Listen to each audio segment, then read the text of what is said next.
My sister stood at the edge of the bridge, but I was the one who jumped. The wind was sharp that night, slicing through my coat like it had something to prove. Below, the city lights pulsed in blurry ribbons, cars humming like a distant lullaby I could never quite fall asleep to. I found her there, teetering on the edge of the old steel bridge, barefoot in her wedding dress, mascara trailing down her cheeks like war paint on porcelain. "Don't," I said quietly. I didn't yell. I didn't need to. She turned. Her lips trembled, painted red like always, too bright for her pale face. "You came," she whispered. Of course I did. She was my sister. Beautiful, brilliant, chaotic Gina. The sun to my moon, the fire to my paper-thin calm.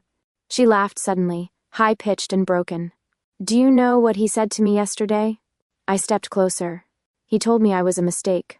Her voice cracked. "That he should have chosen you, not me." She looked at me like it was my fault. "It wasn't," I started, but she cut me off.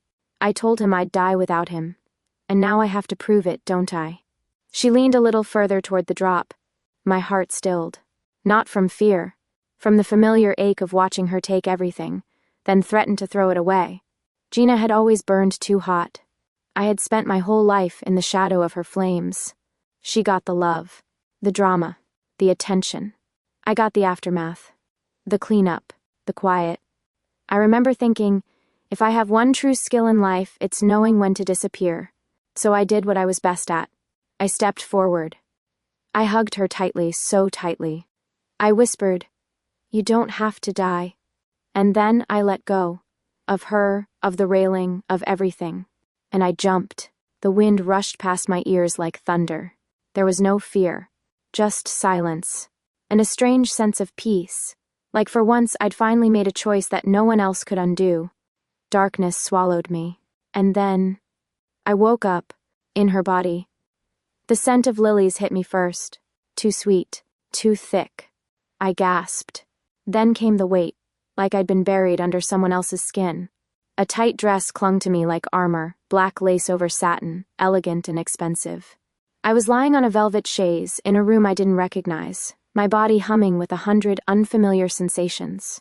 But it wasn't the dress or the flowers or the strangers murmuring just beyond the hall that told me something was terribly wrong. It was the mirror. I sat up slowly, legs shaky, every breath too loud in my ears. My hand reached out before I knew what I was doing, and froze when I saw the fingers. Longer, thinner, manicured in nude pink, not mine. I turned my head toward the mirror hanging above the fireplace. And there she was, Gina. Her wide hazel eyes stared back at me. Her lips slightly parted, hair curled in perfect waves, not a strand out of place. Except she looked stunned and quiet. Two things Gina never was. No, I thought. This isn't right. The door creaked open. I jolted. "Everyone's arriving," a soft voice said. A woman, blonde, early 30s, draped in gray silk, peeked in. "Do you need a moment?" I blinked. She looked vaguely familiar. Gina's friend? She smiled, forced and teary, and whispered, "You're being so strong. Miranda would be proud." Miranda. Me. The name dropped like lead in my stomach. The woman slipped away before I could form a single word. I stood. My legs knew these heels better than I did. My body moved, not like mine, but with memory that didn't belong to me. Through the hallway, past portraits of Gina and... I stopped. There it was. A large, framed photo on an easel by the door. A wedding portrait. Gina, me, in a white dress, bouquet in hand, laughing, radiant. Next to her stood Nathan. Tall, dark suit, sharp jawline, unreadable eyes. And underneath it, Miranda, forever in our hearts. I almost threw up. A polite cough behind me. I turned, too fast, and met his eyes. Nathan. Older than I remembered, but still devastatingly composed. His black suit was immaculate, but his eyes looked tired. Bruised, almost. We hadn't spoken in years. Not really. Not since... He stared at me. I tried to speak, to say anything, but the words caught like thorns in my throat. Instead, he stepped closer. Just enough for me to feel the heat of him. Just enough to make my heart do something strange and unfamiliar. Ache and hope, all at once. "You've changed," he said finally. His voice was rough, like he hadn't used it in days. His gaze lingered on my face, searching for something. "You're different," I swallowed. "Different?" He tilted his head, as if trying to place something. "It's like, you're finally here." Finally here. What did that even mean? But I couldn't ask. I was too busy keeping myself upright. From behind us, murmurs floated in. "She's handling it well. So composed. Not a single tear." The widow of Miranda Gray, standing with her late sister's husband, silent, elegant, tragic. I barely heard them over the ringing in my ears. A flash of white pain struck through my chest. I staggered, grabbing the edge of the table beside me. It felt like a needle stabbing deep beneath my ribs, not physical but felt. Someone else's pain. Someone else's scream.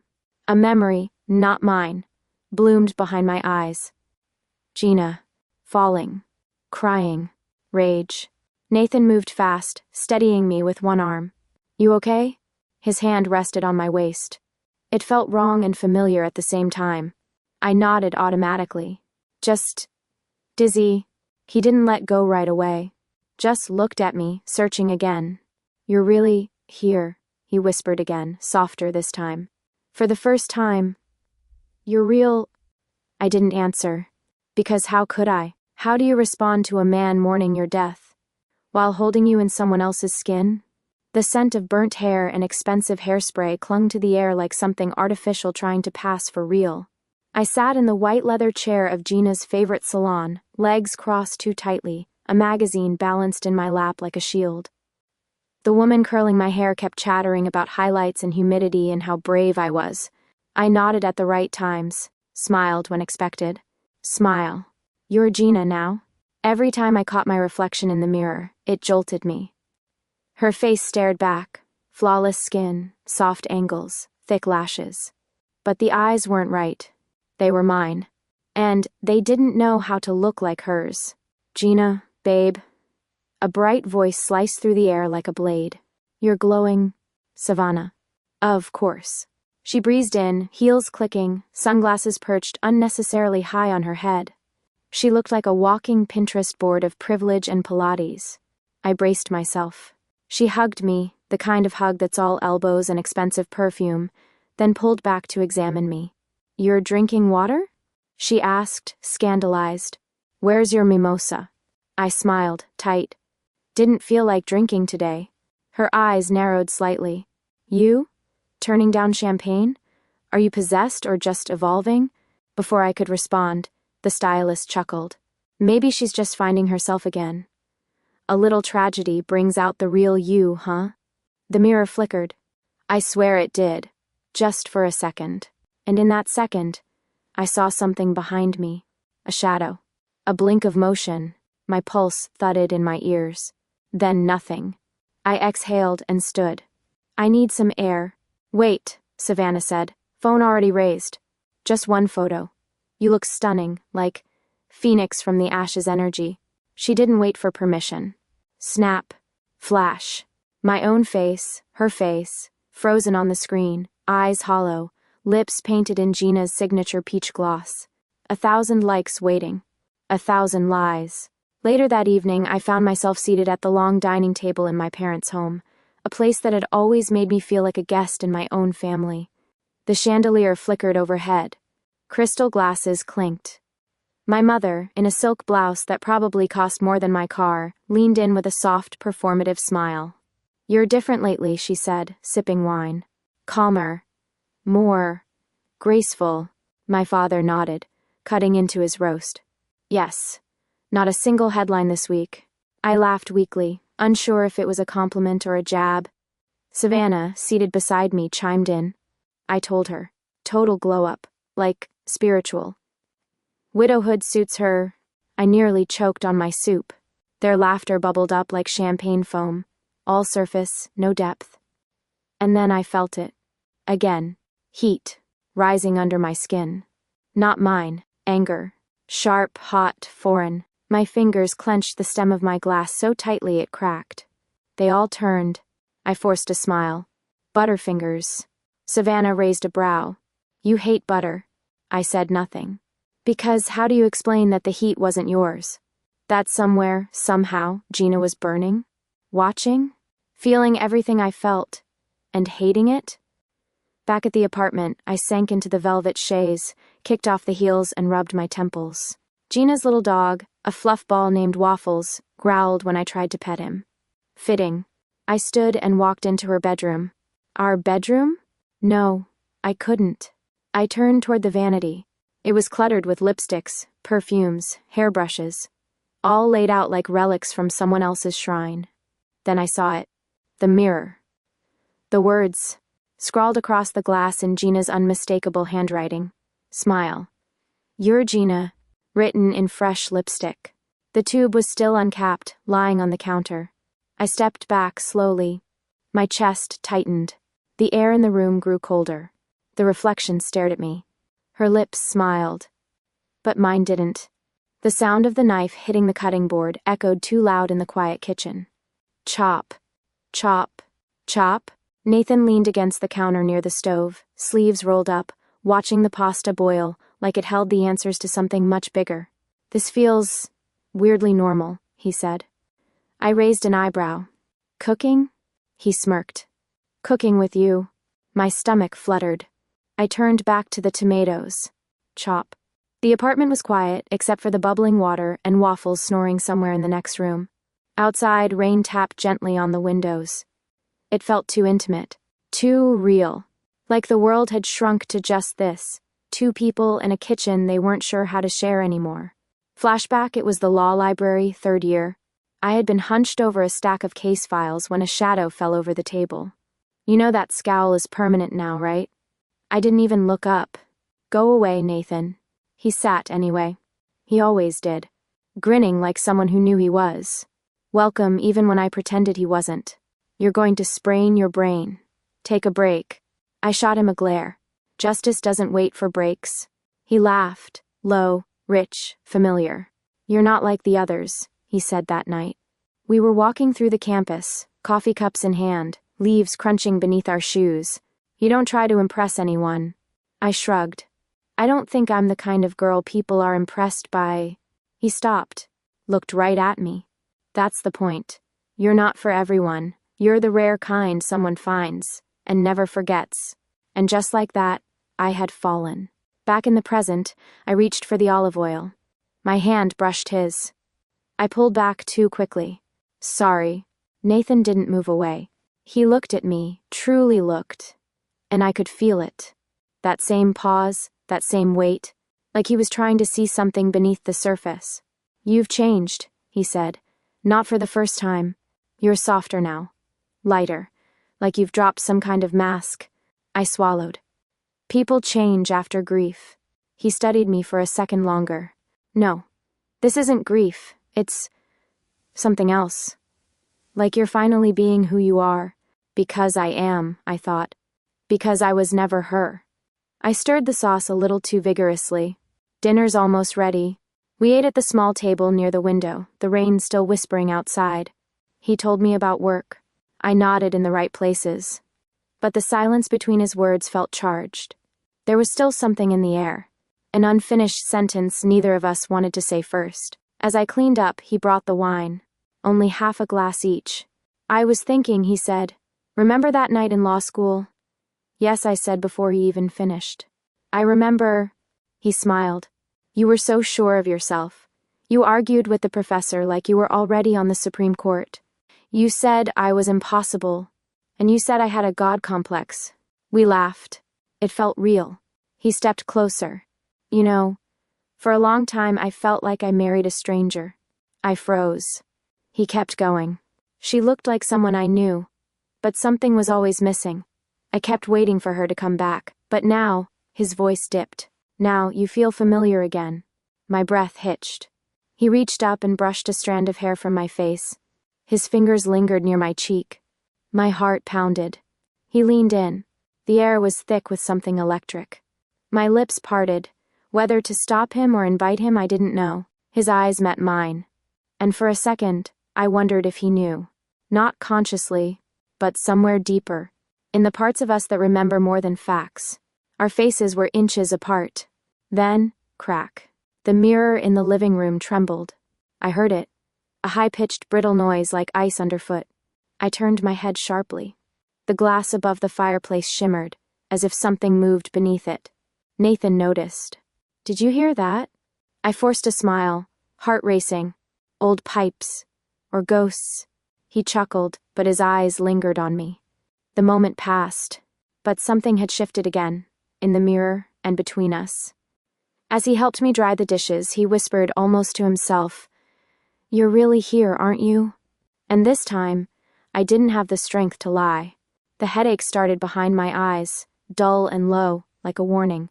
By the time I reached the living room, it had bloomed into something sharp, hot, unbearable. Tears slipped down my cheeks without permission. But I wasn't crying. Not really. I pressed a hand to my temple and sat down on the edge of the sofa. The fire had gone out in the hearth, and the air was colder than it should have been. Across the room, the mirror above the mantel caught my attention. It was fogged over. But not from anything in this world. Not from the heat of the room. Not from my breath. It was fogging. From the inside. I stood slowly, heart pounding. The pain in my head surged, like something was trying to claw its way out. I stepped closer. My reflection stared back. But it wasn't mine. Not quite. The woman in the mirror moved half a second behind me. Her eyes too wide. Her lips trembling. Her hands clenched into fists I hadn't made. Then the reflection spoke. Without sound, without voice. But I heard her anyway. "You stole my life." I froze. "Gina," the reflection snapped. No hesitation. "Give it back." She looked ruined, hair wild, makeup smeared, her wedding dress torn at the shoulder, stained with water and something darker. Like she'd been caught mid-fall, and never landed. "I didn't steal anything," I whispered, chest tight. "You let go. I just..." "Liar." The word vibrated in my bones. "I jumped for you," I said. "I was trying to save you." Her face twisted in rage. "No. You wanted what I had. Nathan. The attention. My perfect life." I shook my head. "You think it was perfect? You always envied me. Don't act like you didn't." "I loved you," I said. "I gave everything for you." The mirror trembled. A crack split the glass down the center, fine and hair-thin. We both flinched. I felt it. The shiver. The pull. The connection between us. Invisible, but real. Like a tether between two living wires, stretched too tight. If one snapped. "I can't go back," I said. "We'll both die." Gina's expression twisted. She pressed her palms flat against the glass. Her eyes were wild, bottomless, begging and furious all at once. "Then die." Another sharp crack. The glass spider-webbed outward. Behind me, a voice. "Miranda." I spun around. Nathan stood in the doorway, eyes wary. He glanced between me and the mirror, his brows knitting together. "I heard something." "Did you break?" He trailed off. I wiped my face. "No, nothing broke, just old house sounds." His gaze lingered on the mirror. "It looked like you were crying." I forced a weak laugh. "You know me. Ever the tragic widow." He didn't smile. He took a cautious step forward. "Are you sure you're okay?" I hesitated. The mirror was still cracked. Still fogging. But Gina was gone. Or hiding. Watching. "I'm fine," I said softly.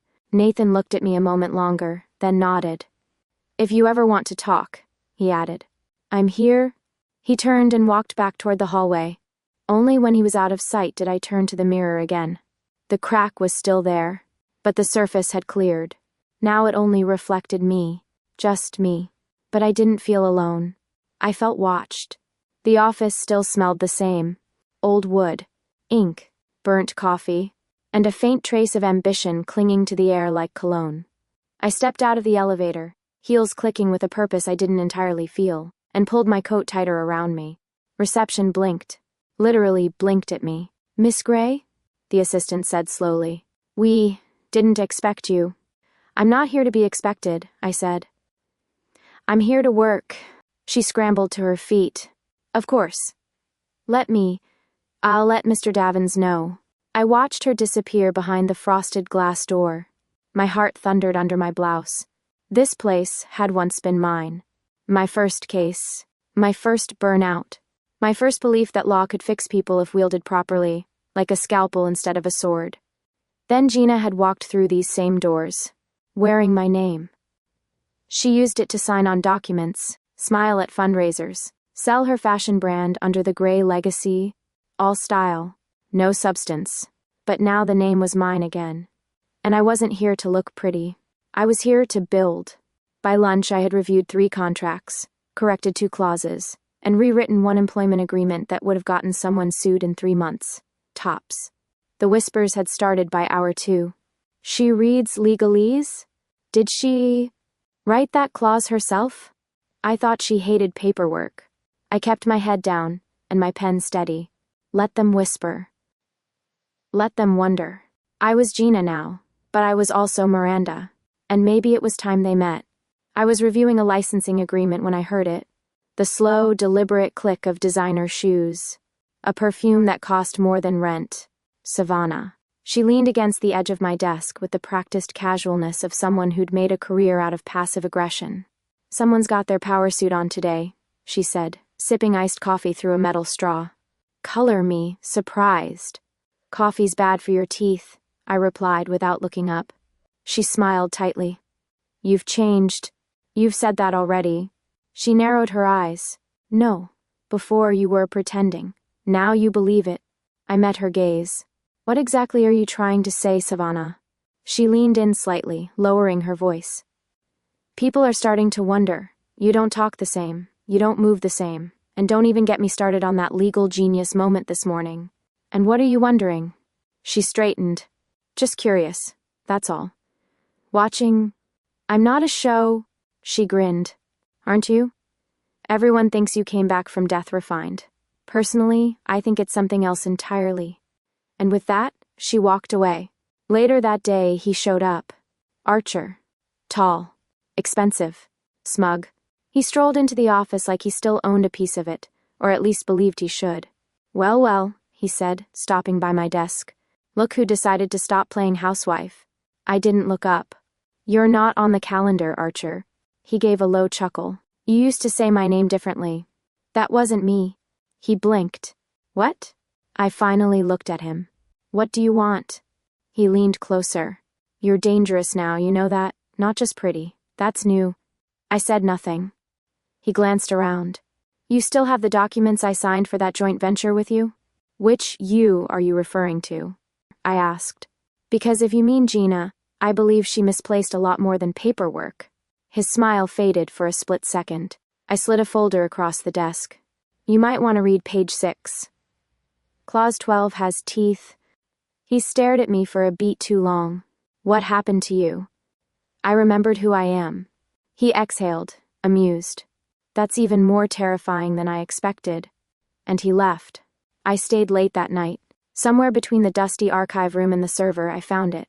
A thick folder marked Brand Financials, Gray Threads LLC. At first, it was normal. Sales charts, market forecasts, sponsorship agreements. But deeper in, debt, hidden loans. Gina had been funneling money from personal accounts to prop up the illusion. A glamorous brand, bleeding from within. I sat back in the chair, heart pounding. She'd nearly dragged our name into bankruptcy. I should have felt rage, but what I felt was something else. A wave of pure hate, cold, wild, surging through me like a current. Not mine. It seared my spine, curled around my ribs, tightened my throat. She was here, not in body, but in fury. Somewhere, somehow, Gina was screaming. I stood, shaking, and slammed the file shut. No, I whispered. You don't get to stop me. Not again. The lake house was quiet in that way only nature allows. No hum of traffic, no blinking neon, just wind through trees and the occasional lap of water against the dock. Nathan carried our bags inside while I stood on the porch, watching the moon paint silver across the surface of the lake. I should have felt peace. I didn't. I felt seen, as if the forest itself was watching me and whispering, "You don't belong here." "Hey!" Nathan called softly behind me. "You okay?" I nodded. "It's beautiful." He came to stand beside me, arms folded against the chill. I used to come here as a kid. My dad taught me to fish on that dock. I hated it. Always threw them back. I smiled. Soft heart? He shrugged. Selective mercy. We stayed like that for a while. No performance, no pretense. Just silence. And then he did something unexpected. He laughed. Really laughed. Not the tired, polite chuckle I'd gotten used to. A real, open, from-the-chest kind of laugh. "What?" I asked, smiling despite myself. He shook his head. "You made a face when I said selective mercy. Like you wanted to argue but were too polite to start. Old habits die hard." He tilted his head. "That face... I've missed it." The air grew still. "I'm not her," I wanted to say. "You're remembering someone else." Instead, I turned away, pretending to watch the trees sway. My chest ached with the weight of pretending, of being seen and not truly recognized. Later, we cooked dinner together. Again. It was becoming a pattern, something domestic and strange that made me want to both run and stay forever. He set the table. I lit candles. He poured wine. I poured water. When we sat down, he didn't eat right away. He just looked at me. In that quiet way of his, like I was a puzzle he almost remembered how to solve. "You're not afraid anymore," he said. I froze. Afraid of what? Of being known? He leaned forward. "You always hid behind sarcasm, ambition, rules, but here you are, open, different, honest." He paused. "Familiar." My throat tightened. I picked at my food. "I was never afraid of being known," I said. "I was afraid of being seen and misunderstood." He didn't look away. "You always were mine," he said quietly. "I just didn't know how to choose you." I blinked. And then he was close. Closer.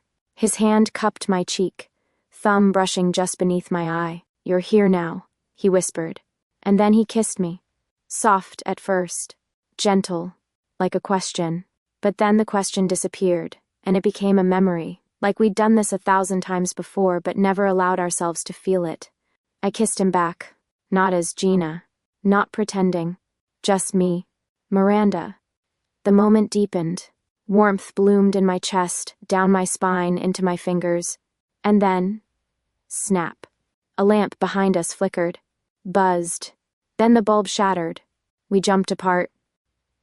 The mirror on the far wall, an antique oval framed in gold, rippled. Not physically, but perceptibly. Like water. I stared. Frozen. Behind the glass, for the briefest moment, I saw her. Gina. But not the screaming wild version. This one was still. Pale. She stood in the corner of the reflection, hands at her sides, face unreadable. She didn't rage. She didn't cry. She just looked at me. At us. Her expression wasn't fury. It was grief. And that was somehow worse. I turned away, blinking hard. "Are you okay?" Nathan asked, his voice tight with concern. I nodded. Old wiring, must have blown. But I knew better. Something had shifted, not just in the room, in the space between souls. Gina had felt that kiss. And for the first time, she didn't fight it. She let it happen. But the loneliness I felt from her, it sliced through me like ice. She was still here, watching, but she wasn't screaming anymore. She was... letting go. The storm had started without warning. Rain slashed at the windows like a warning, thunder, rolling low and constant, as if something ancient had woken up. Nathan poured the wine. I watched the red swirl into the crystal glass, catching the soft golden glow from the chandelier above. The moment should have felt warm, safe. It didn't. Something was wrong. I could feel it in my spine. He handed me a glass and raised his own. To second chances. I smiled. It was real. It felt real. But the second the glass touched my lips, I froze. A sharp, metallic taste. Not the wine. Something beneath it. Bitter. Wrong. My heart lurched. A searing pain lit up in my ribs, spreading through my chest like fire under skin. Then Nathan dropped his glass. It shattered. He staggered back, eyes wide, clutching his stomach. "What?" I caught him before he fell completely, dragging him to the ground, knees hitting hardwood. His body convulsed once, twice. No, no, no, stay with me, I begged, pressing my hand to his chest, searching for a pulse, for anything. Nathan, look at me. His face went pale. A thin trickle of red slid from the corner of his mouth. And then... pain. My pain. His pain. In my body. I doubled over, gasping, as the connection surged like lightning between us. I could feel his organs shutting down, the pressure behind his eyes, the way his heartbeat staggered. And then came the voice. It's poetic, isn't it? I looked up. The mirror on the far wall, cracked since that night at the lake, shimmered once more. Gina stood inside it. But she wasn't the girl from the bridge. Not anymore. Her hair hung damp against her cheeks. Her eyes weren't wild. They were empty. The fury had faded, but what remained was worse. A cold, calculated stillness. She stepped forward, her form flickering like candlelight. You always take what's mine, she said softly. First him, then my body. Now my chance at peace. You left it all, I snapped. I didn't ask for this. She tilted her head. You jumped. I jumped to save you. Then save him now, she whispered. Give me back the body. And I'll spare him. I froze. He doesn't deserve to die because of you, she added. Tears burned behind my eyes. I didn't do this. You stole the life. Now take the consequence. I clutched Nathan's hand.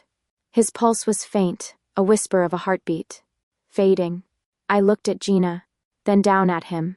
And for a second, just one, I wanted to let her take it. To end the pain. To disappear again. It would be easier. I'd always been good at vanishing. But then I remembered. The bridge. Her sobs. My choice. I had jumped because I thought her life was worth more than mine. But now I knew the truth. You can't measure worth that way. I chose to die once, I whispered. But now, I choose to live. She blinked. I stood, legs shaking, and walked toward the mirror. Gina's image stared back. We were inches apart, same face, same bones, different souls. I'm not you, I said. And you're not me. Her eyes narrowed. I raised my hand. She mirrored it. Only she didn't. My fingers clenched into a fist. Hers didn't move. The illusion shattered. I reached for the edge of the mirror, gripped it tight, and smashed my fist straight through the glass. It exploded, not with the sound of breaking glass, but like something unbinding, unraveling. Wind rushed through the room, wind that came from nowhere. Candles flickered out. The chandelier sparked. And Gina, she didn't scream. She simply unraveled, like dust caught in a sunbeam. Silent, soft, gone. I collapsed beside Nathan. The pain in my chest vanished like breath on a mirror. He coughed. Once. Then again. Color returned to his face. His eyes fluttered open, dazed, confused. Miranda. I smiled through the tears. I'm here. And this time, I wasn't hiding behind anyone's name. Spring had come soft and slow, like forgiveness. The cherry blossoms bloomed early this year. Light pink petals floated in the breeze, settling on the bench beside me and dancing across the pages of the book I wasn't really reading. The park was quiet, families in the distance, a few joggers, children laughing near the fountain. It smelled like cut grass, coffee, and new beginnings. I closed the book and let the morning sun warm my face. It had been a year, 1 year since the fall, since the mirror shattered, since Gina had let go, or maybe I had. Since I stopped being someone else's shadow and started building my own life. The headlines had faded.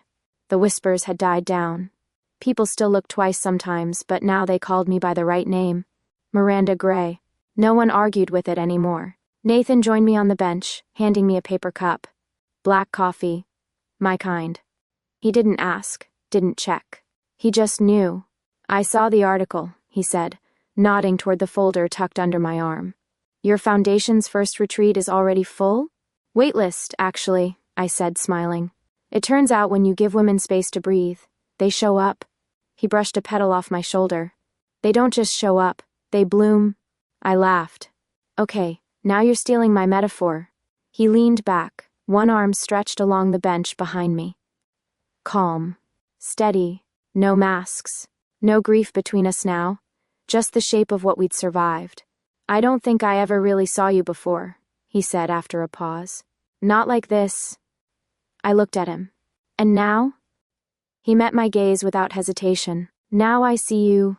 The quiet between us wasn't empty. It was full of truth. He reached into his coat pocket and pulled out a small navy box. No big gesture. No dramatic speech. Just a question wrapped in softness. He opened it. A simple ring. Elegant. Real. Will you keep building this life with me? I didn't cry. I just nodded. Because I'd already made my choice. And this time, it was mine. We sat there a little longer, watching the world wake up around us. And as he laced his fingers through mine, I realized he wasn't looking through me anymore. Now he sees me. And finally, I see myself.